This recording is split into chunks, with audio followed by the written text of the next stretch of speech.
Good evening, everyone. Thank you for having me here. Naked Angels became a big story for me after I lost my identical twin brother to mental illness, and he committed suicide. And when I went through that whole entire process, I thought it was very important to share it with people, not because it was a sensational story, but I came to realize how difficult and how many people suffered from mental illness with very little support and no one around to help them. So I'd like to start with a poem I wrote for Victor, and then I'll read the first couple of pages of the first chapter.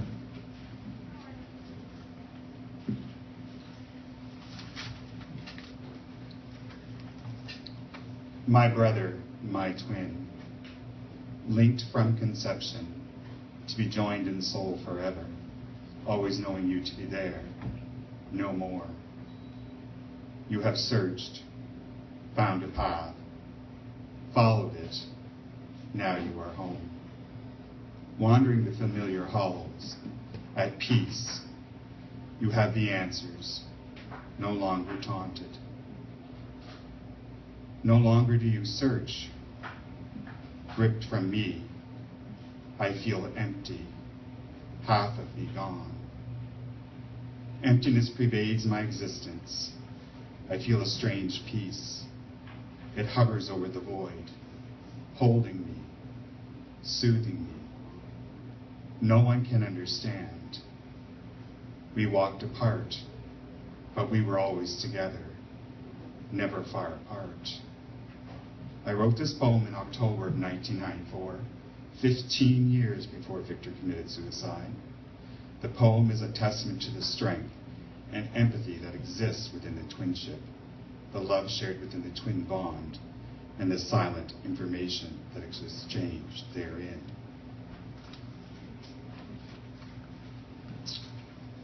The first time I walk down the hallway of this dim-lit cave where nothing but the machine-based equipment lives. The smell of hand sanitizer, urine, life, and death assault my awareness, but only for a moment. Kathy is with me.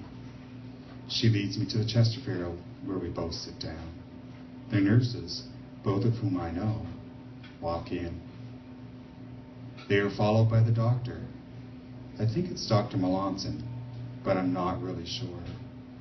I look at him, dreading the information that I think he is about to tell me. I need to know if what I have been told is true. Dr. Melanson sits in a vinyl-covered chair. I can hear him take a deep breath in. He is about to launch into an explanation of why I am there. He begins to speak. I only half hear what he is saying. Finally, I look up at him. He is saying, he didn't suffer at all. It was instantaneous. He gets up from his chair, walking out the door.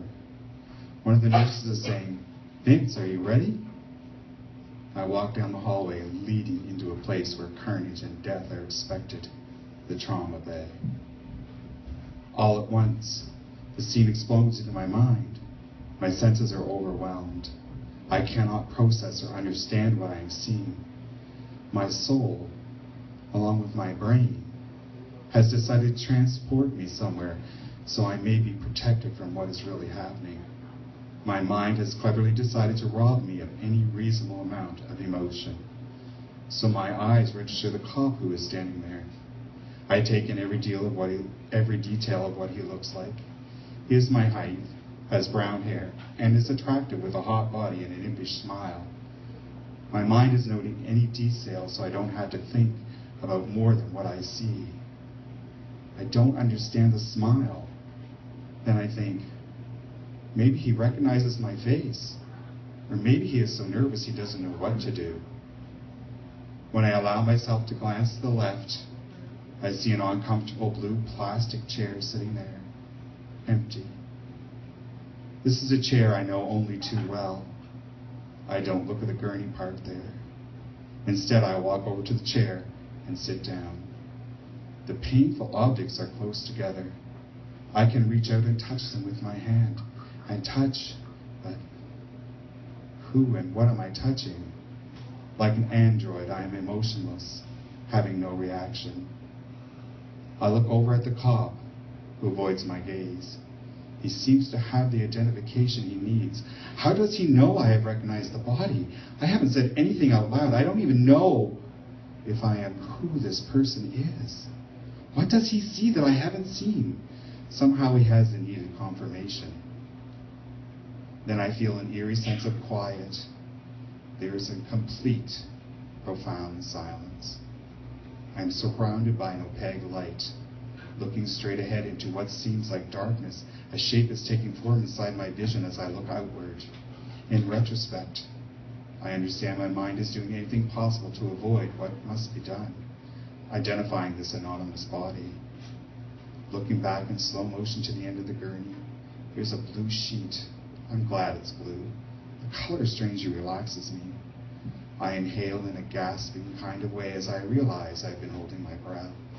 My eyes cannot look any further as they focus intently on the blue covering, keeping the body safe.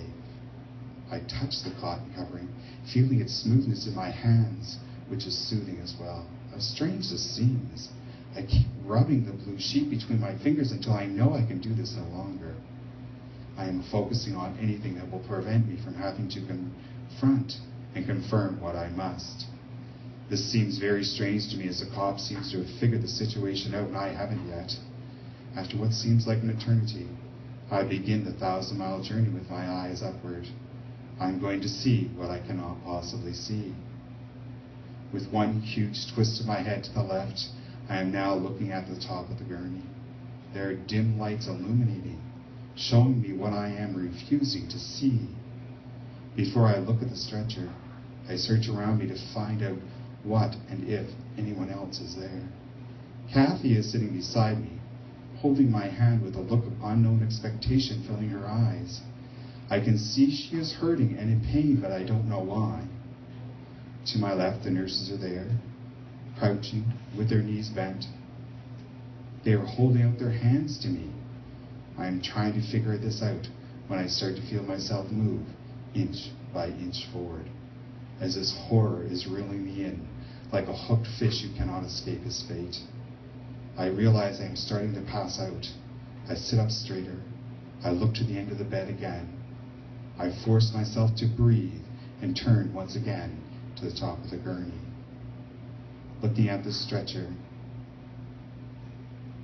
I see a crew cut of brownish-colored hair. The hair is a little messy. That's strange for a crew cut. This is followed by a forehead where there are 2 cowlicks, or widow's peaks on either side. Under the widow's peak there is a bruise in the center of the forehead that is not bleeding, even though there is a superficial scrape. The bruise is reddish underneath the skin and looks very angry.